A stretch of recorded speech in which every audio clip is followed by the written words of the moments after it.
না, বাজার দর হিসেবে তো চালের দাম এখন একটু বেশি। চালের দাম অন্য সময় চালের দাম আগেও বেশি ছিল, মাঝখানে কিছুদিন কম ছিল, এখন আবার একটু বাড়ছে। বিশ্ববাজারে ৮ বছরের মধ্যে চালের দাম সর্বনিম্ন হলো উল্টো চিত্র দেশের বাজারে। বিশ্ববাজারে চালের দাম গেল ৮ বছরের মধ্যে সর্বনিম্ন পর্যায়ে নেমে গেছে। এই ঘটনা এশিয়ার অনেক কৃষকের জন্য বড় ধাক্কা।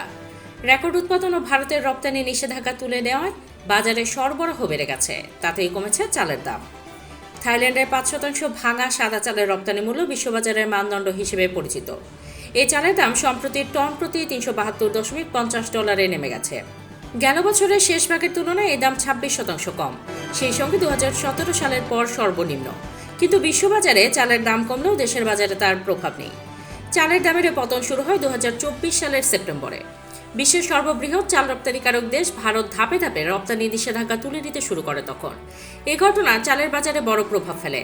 জাতিসংঘের খাদ্য ও কৃষি সংস্থার তথ্য অনুযায়ী এবছর সব ধরনের চালের মূল্য সূচক ১৩% কমেছে। বিশ্লেষকরা মনে করছেন ২০২৩-২৪ মৌসুমে রেকর্ড উৎপাদনের পর ভারতের সরকারি গুদাম পূর্ণ হয়ে যাওয়ায় বছরের শেষ দিকে রপ্তানি নীতিতে পরিবর্তন আনে ভারত। এটাই চালের দাম কমে যাওয়ার প্রধান কারণ। তার সঙ্গে থাইল্যান্ড ও ভিয়েতনামের উৎপাদন বৃদ্ধি পাওয়ায় বিপণন মৌসুমে বিশ্বের চাল উৎপাদন রেকর্ড পর্যায়ে ওঠে।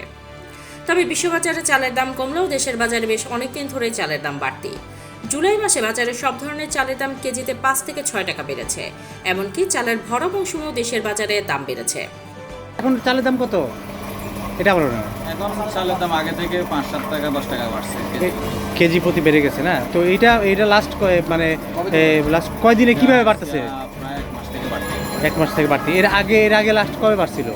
এর আগে লাস্ট বাড়ছিল হলো এই গত বছর এই সময়। সরকারি তথ্যে দেখা যায় ২০২৪ সালের ১৭ই নভেম্বর চাল আমদানির অনুমতি দেওয়ার পর ২০২৫ সালের ১৭ই এপ্রিল পর্যন্ত চাল আমদানি হয়েছে ১০,৩৪,৮৭৯ মেট্রিক টন। এছাড়া বড় মৌসুমে ফলনও ভালো হয়েছে, কিন্তু তাতেও চালের দাম কমেনি, বরং বাড়ছে। এতে তো আমাদের জন্য ইফেক্ট পড়বেই, সেক্ষেত্রে সরকারের দৃষ্টি এখানে করা থাকবে না। আমাদের মধ্যবিত্ত মানুষ চাকরি করে খাই এই।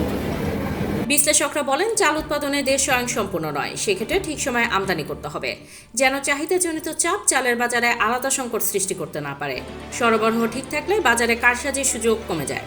কিন্তু বাংলাদেশে চাল আমদানি সাধারণত নিষিদ্ধ থাকে। সরকার বিশেষ অনুমতি দিয়ে চাল আমদানি করে। সময় মতো আমদানি না হলে বাজারে কারসাজির সুযোগ সৃষ্টি হয়। না না, এমনি নর্মালি আপনারা ব্যবসা করেন যেহেতু আপনারা এখন সিন্ডিকেটটা বলতে কি জানে না, কাঁচা বাজারে এমন জিনিস আমদানি হলে দাম কম, আমদানি না হলে দাম বেশি। চাল দেশের মানুষের প্রধান খাদ্যশস্য। চালের দাম বাড়লে মূল্যস্ফীতির উপর সবচেয়ে বেশি প্রভাব পড়ে। দরিদ্র পরিবারে ব্যয়ের বড় খাত হলো চাল। সে কারণে চালের দাম নিয়ন্ত্রণে রাখা গুরুত্বপূর্ণ বলে মনে করেন বিশ্লেষকরা। Desk report, hard news.